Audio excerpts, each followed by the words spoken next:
खुशी खुशी आज के वीडियो में मैं फिर से आप लोग को बताना चाहूँगा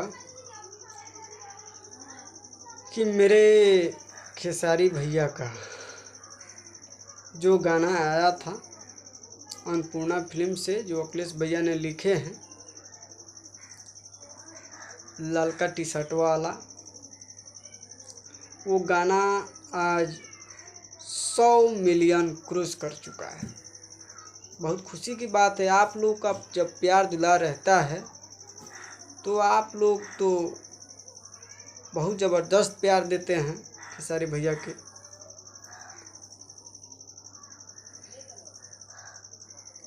बोलल तू चाहो तारू दिल के हमरा ताला, तो कहियो हमारो गलिया हो ये ललका टी शर्ट वाला, कहियो हमारो गलिया हो ये ललका टी शर्ट वाला।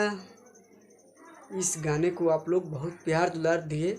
इस गाने में अभिनेत्री यामिनी सिंह काम की है, बहुत ही ज़बरदस्त काम की है। इस गाने को आप लोग इतना प्यार दुलार दिए, इसके लिए धन्यवाद।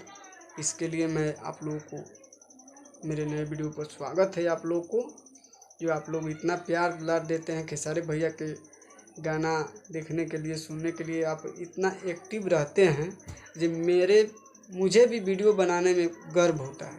जी, मैं एक ट्रेंडिंग स्टार हिट मशीन कहे जाने वाले खेसारी लाल यादव का वीडियो में बनाता हूँ, तो उस गाने को आप 100 मिलियन पार करा चुके हैं। इससे खुशी की बात और क्या हो सकती है। फिर से नेक्स्ट वीडियो में मिलते हैं। धन्यवाद।